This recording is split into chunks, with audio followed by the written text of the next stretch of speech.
început într-un pod, era impresionant prin poeticitatea lui și prin sfințenia lui. Eram ca niște porumbei ai Duhului, suiți într-o clădire veche și cu un pod foarte înalt și un loc excelent pentru poezie.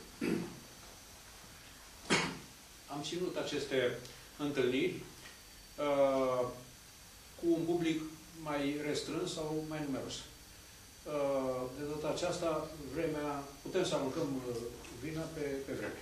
Dar vrem să ne constituim, este venit și domnul Luigi Bambulea, care a bătut un drum foarte lung, tocmai de la Cluj, de ore, probabil 15 ore, aș avea de făcut o propunere.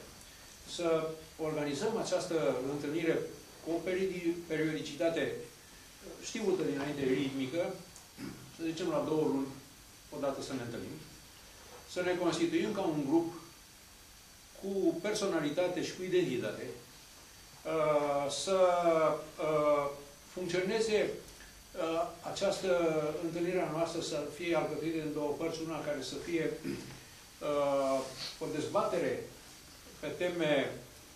pe tema relației dintre poezie și spiritualitate și religiozitate. Ideea, sau așa, idealul ar fi să reconstituim măcar o parte din rugul aprins, să invităm și niște teologi și niște filozofi, nu în sensul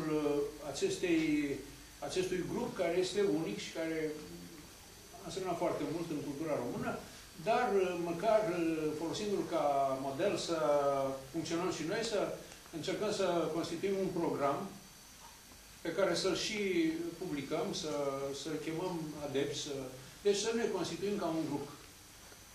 Asta este propunerea mea și suntem aici în jur de 15 scriitori. Cred că se poate porni de la așa ceva. Ar fi foarte interesante dezbateri și cu publicul și cu cei inițiați. Să invităm câțiva teologi, pentru că domnul Caragiu are acces și lui însuși este un teolog. Scrie cărți de teologie și are foarte multe cărți. Ar fi o deschidere pentru noi, pentru scriitori. O deschidere care este absolut necesară, pentru că poezia, dacă generalizăm, este religioasă în sine, ea se folosește de cuvânt și se folosește de metaforă. Iar metafora este, de fapt, metafore purtătoare de dincolo, deci, iată, poezia în sine are acces sau tinde spre un dincolo, spre o transcendență, spre spiritualitate. Deci poezia în sine este o formă de spiritualitate. Nu toată poezia, bineînțeles că are această calitate, acest spirit special al religiosului în sine, dar ca formă de manifestare a gândirii și a sensibilității, ea este religioasă. Au fost poeți de mai multe feluri, au fost poeți religioși în sensul canonic, sunt melozii, sunt scriitori care ei nu sunt chiar poeți, ei sunt teologi în primul rând, care sunt cântați în biserică.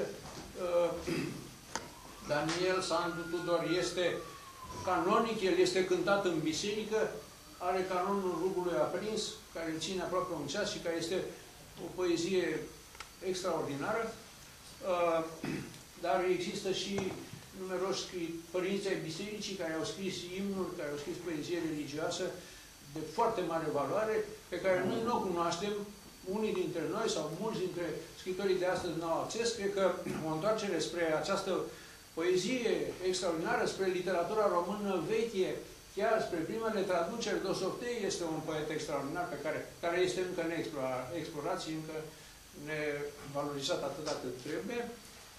Cred că în sensul acesta putem să ne constituim și să, la următoarea întâlnire, să venim cu niște idei și să facem așa fel încât să devenim chiar un grup cu identitate. Sunt poeți de toate vârstele, sunt poeți de diferite orientări, dar cred că ideea aceasta de a tinde către descoperirea spiritualului și a religiosului în poezie, cred că ne poate uni. Aceasta este propunerea mea. Îmi pare rău că trebuie să plec. Aș fi stat cu mare plăcere. Am deja bilet pentru întoarcere și drumul de întors nu știu dacă este foarte sigur. Așa că asta e o propunere. Următoarea întâlnire noi ne-am gândit să fie în februarie și alți poeți vor participa și au exprimat dorința să participe. Valjean Vosganian scrie o poezie religioasă și a zis că a venit cu mare plăcere. S-a scuzat că nu poate să vină astăzi. Ana Blandian a scris o poezie foarte rafinată din punctul acesta de vedere, poezie religioasă. Sunt foarte mulți poeți care Gabriel Tifu, Marian Drăghici, Ion Mircea, poet și om religios. Deci sunt foarte mulți poeți care pot să nu. Iliana Ursu, care astăzi n-a venit, a fost invitată. Da. Adrian Popescu. Adrian Popescu, care este poet religios, sunt foarte mulți. Sunt foarte mulți. Nicolae Ionel, de la Iași. Aș vrea, da, care este și un traducător. Da, Damaschin, de la Cluj. Sigur. Ioan Pintea, de la Pintea. Ioan Pintea, părintele Pintea, sigur.